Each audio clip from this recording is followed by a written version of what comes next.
Hello and welcome to TVB News. Police received almost 3,500 reports of online investment fraud in the first 9 months of this year.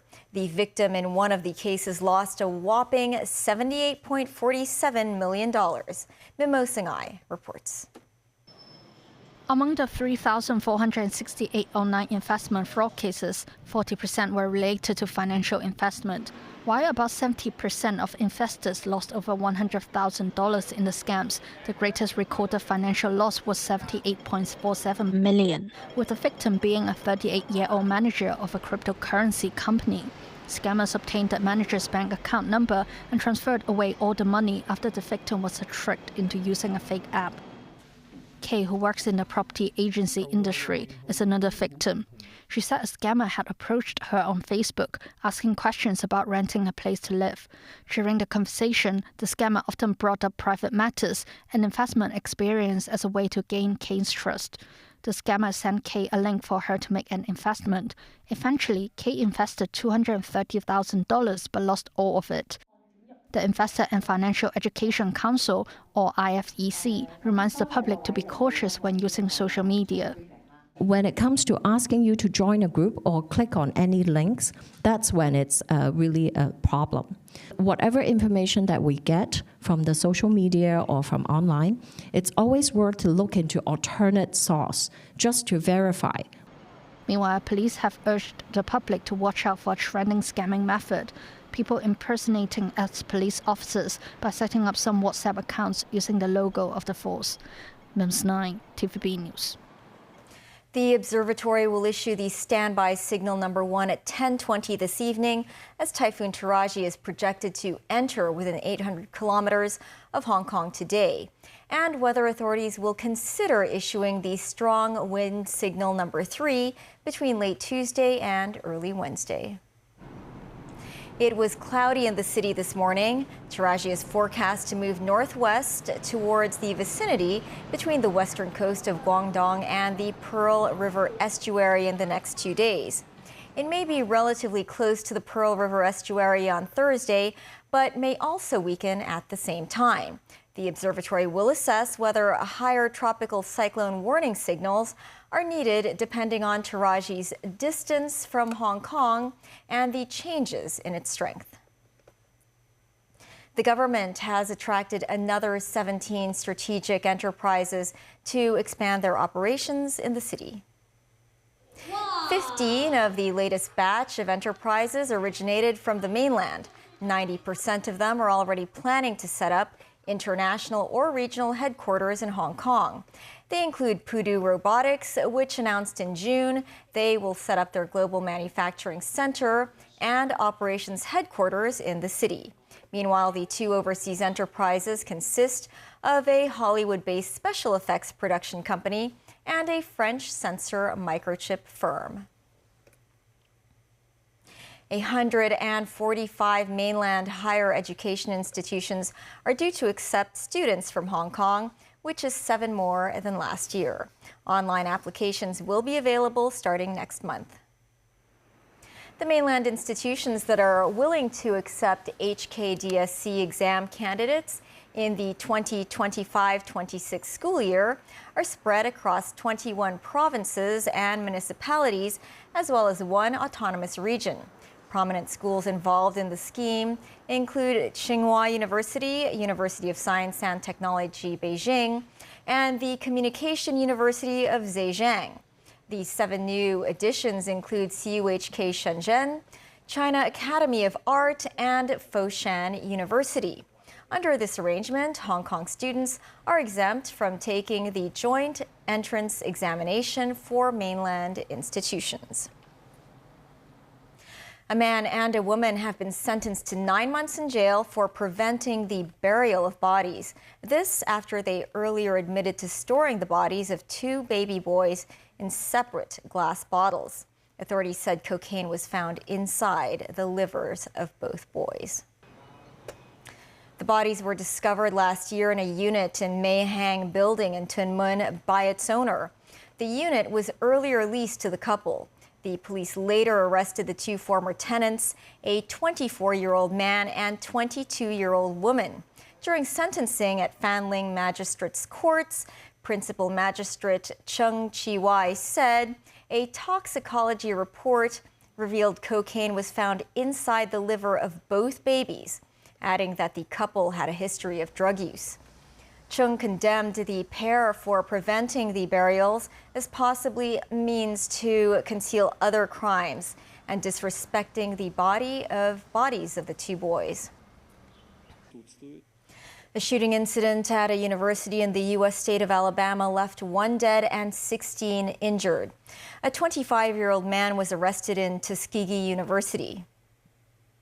FBI agents joined state law enforcement as Jacques Myrick of Montgomery was remanded in custody and faces charges of possession of a machine gun. Authorities did not accuse him of using it in the shooting or provide more detail. The 18-year-old victim of the shooting was not a student at the historically black university. All classes have been canceled. Tuskegee was celebrating its homecoming weekend when alumni returned to campus.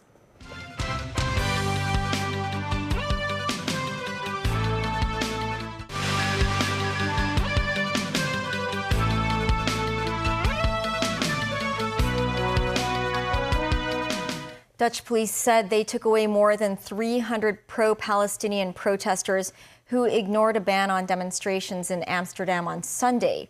50 more were detained after clashes involving Israeli football fans last week.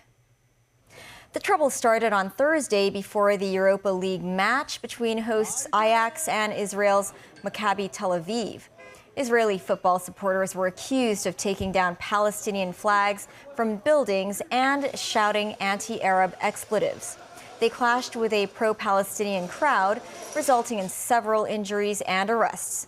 On Sunday, Dutch police say at least 340 protesters at Dam Square chanting "Free Palestine" and "Amsterdam says no to genocide" were removed from the area. Both sides blamed the other of instigating Thursday's attacks. Israeli Prime Minister Benjamin Netanyahu has advised fans from the country to stay away from major events over the coming week. Microchips are essential to much of the world's technology today, with copper being one of their most important components. This as the Balkan nation of Serbia became the second largest copper producer in Europe in recent years, with the involvement of Chinese companies in the country's mining sector having played a major role. Timothy Lee tells us more.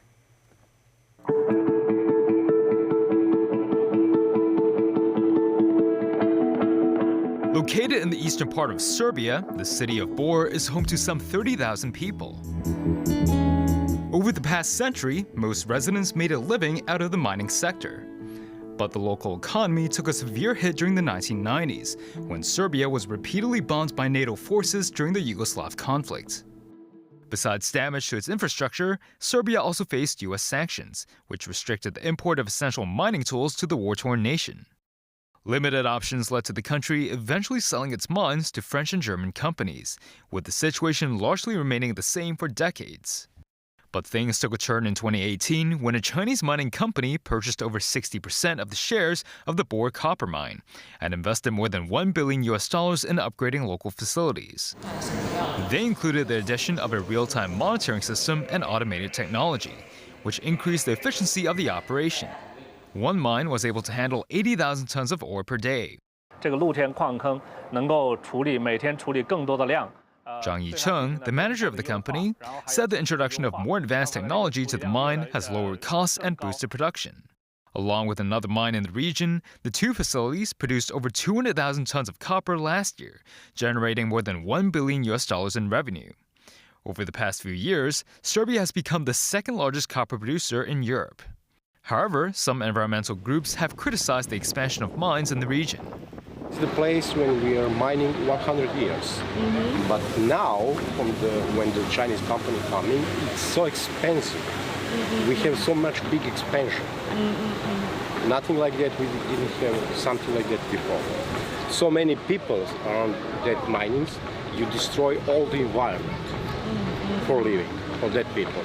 And that is clearly the pollution everywhere where you go. In the air, in the land, in the food. This as the mining company said it utilizes its monitoring system to ensure water and air quality, adding that its smelting factories have reached zero emission and will not generate toxins that may affect the community. Timothy Lee, TVB News. The University of Hong Kong and the Greater Bay Area Low Altitude Economic Industry Alliance today signed a cooperation memorandum of understanding. HKU said they also plan to launch a new master's degree program on the low altitude economy by September. Mimo Singai reports. The government said in the policy address that the low-altitude economy will be a focused area of development.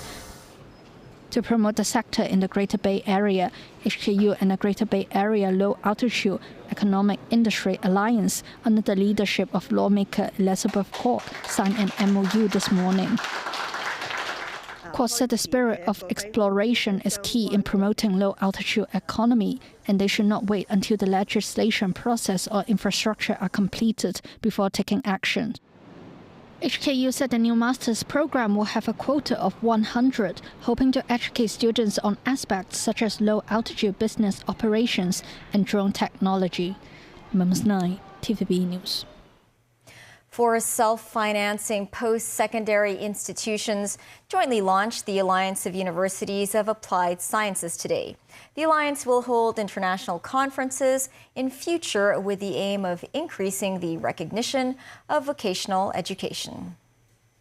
The four institutions involved in the alliance comprises the Hong Kong Metropolitan Museum, St. Francis University, Tung Wah College, and the Technological and Higher Education Institute of Hong Kong. The body will hold a conference in the first quarter of next year to look into the possibility of sending local students abroad for a vocational training. The alliance also aims to invite guests from universities of applied sciences on the mainland and abroad to interact with local students. That's the news. Thanks for watching. Pearl Magazine is up shortly. Bye for now.